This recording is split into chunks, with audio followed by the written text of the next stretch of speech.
नमस्कार मित्रांनो. सारं काही तिच्यासाठी 29 ऑगस्ट भागामध्ये रघुनाथ म्हणतो, काय झालं निशिला? आणि नीरजराव कुठे आहेत? मेघना म्हणते, तो बाहेरगावी मीटिंगसाठी गेलाय आणि तो गेलेला निशिला अजिबात आवडलं नाही, म्हणून तिने रात्रीपासनं स्वतःला खोलीत बंद करून घेतलं. आम्ही तिला खूप आवाज देतो, पण ती ऐकतच नाहीये. निशी मुंबईत आल्यापासनं फार विचित्र वागते. साहिल म्हणतो, मेघना, ही काय वेळ आहे का सांगायची? पहिले निशीला बघ ना. आता मेघना आवाज देते, निशी बाहेर बघ, कोण आलंय? पुनीत म्हणतो, भाभीजी दरवाजा खोलो. आता रघुनाथ आवाज देतो, निशी. निशीच्या कानावर आवाज पडल्यावर ती थोडीशी सावध होते. रघुनाथ पुन्हा आवाज देतो, निशी बाळा. आता दादांचा आवाज ऐकल्यावर निशी पळते आणि दार उघडून मोठ्याने ओरडते, दादा. तिची झालेली अवस्था बघून उमा आणि रघुनाथ शॉकच होऊन जातात. निशी पळत जाते आणि दादांना मिठी मारते आणि म्हणते, दादा मला पहिले इथून घेऊन जा, मला आपल्या गावी जायचंय. रघुनाथ बोलतो, बाळा मी आलो ना, तू अजिबात रडू नको. मेघनाला म्हणतो, मला आत्ताच्या आत्ता गावी जावं लागेल. या विषयावर आपण नंतर बोलूया. आधी मला निशीशी बोलावं लागेल. एवढी का घाबरली आहे? एवढी का रडते? आता मात्र मेघना जाम हादरते. रघुनाथ म्हणतो, चल निशी. उमा तिला पकडते, पण निशी मात्र थरथर कापत असते. रघुनाथ तिचा हात पकडून घेऊन चाललेला असतो. हॉलमध्ये निशी थांबते आणि एकदम रघुनाथला तिच्या हाताची नाडी जाणवते. निशीला माहीत असतं, नाडी बघून दादांना कळतं. ती आता दादांकडे बघत राहते. रघुनाथ आश्चर्याने तिच्याकडे बघायला लागतो. निशी स्माईल करते आणि मान हलवते. तिला खूप रडायला येतं. रघुनाथ जवळ घेतो. मेघना एवढी घाबरलेली असते की तिचा श्वास वाढतो आणि काहीतरी कांड केलं ह्या उद्देशाने सलोनी तिच्याकडे बघत असते. ओवी आवरत असते. तेवढ्यात मंजू येते. हसून आणि कौतुकाने म्हणते, ओवी अगं तू का करतेस हे? ओवी म्हणते, मंजू काकी, निशी येते ना, तिची रूम तिला तशीच दिसायला पाहिजे जशी ती सोडून गेली होती.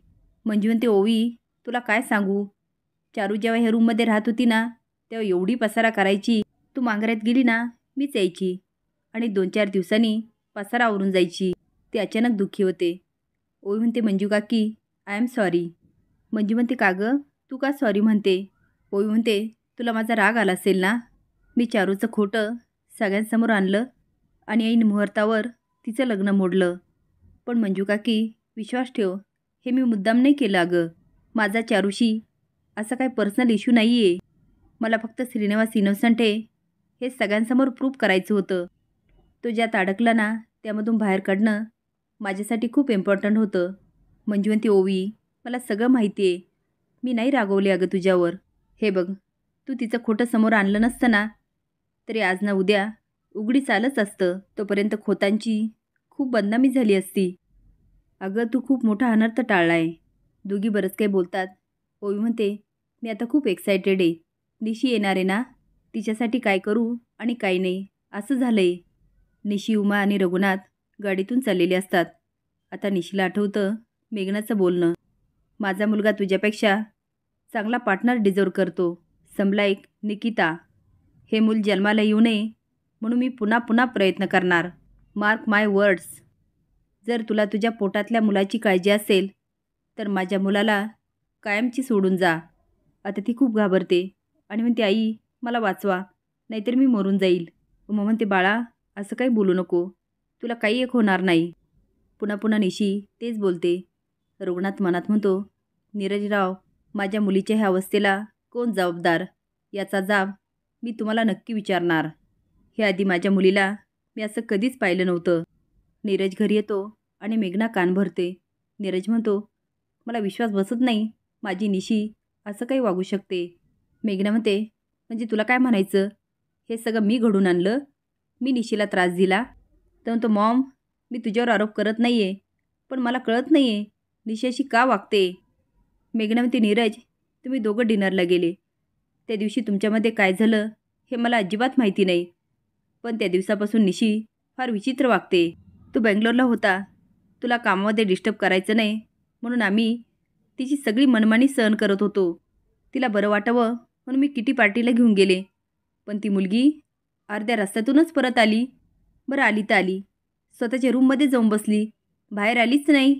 तुला माहिती आहे नीरज, जवळजवळ मी तासभर रूमच्या बाहेर उभा होतो आणि बघितलं तिने काय केलं, स्वतःच्या आईवडिलांना फोन करून बोलवून घेतलं, विचार ताईंना.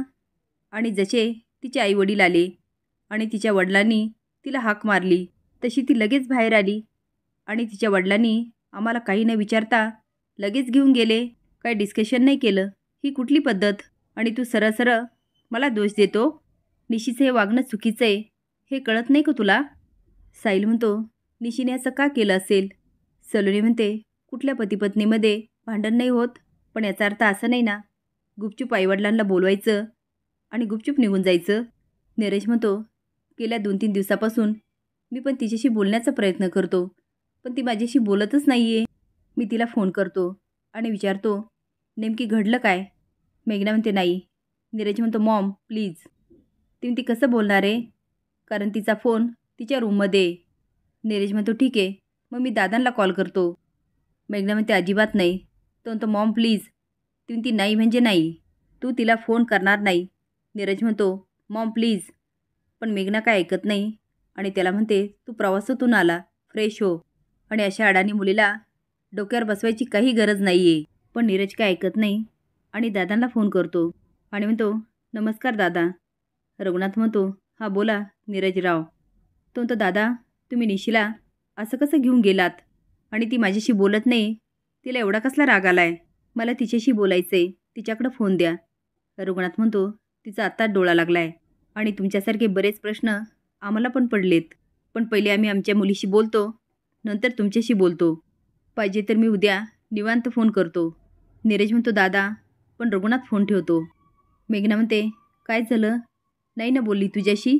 मी सांगितलं होतं नको कॉल करू, पण नाही ऐकलं. कांता सगळ्यांना म्हणतो, वहिनी आणि दादा विजयरावांच्या गाडीतून लगेच परत येत आहेत. थांबले नाही निशीकडे. ए शिनू, तू निशीकडे गेला तेव्हा सगळं अलबेलं होतं ना? आता प्रत्येकजण काही काही अंदाज लावतो, पण लाली मात्र बरोबर अंदाज लावते.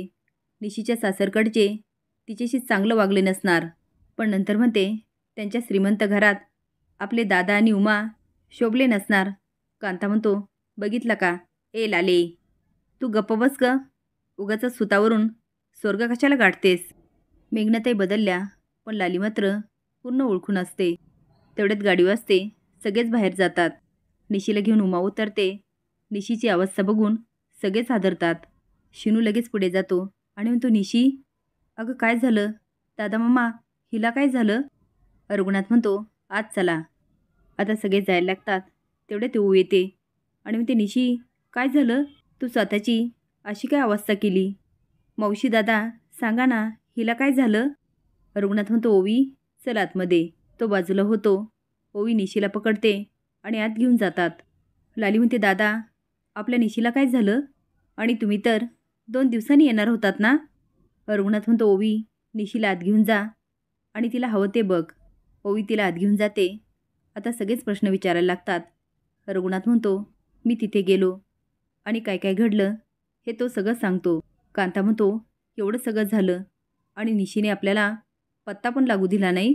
रघुनाथ बोलतो, अजून एक, निशीला दिवस गेले. आता मात्र सगळे शॉक होतात.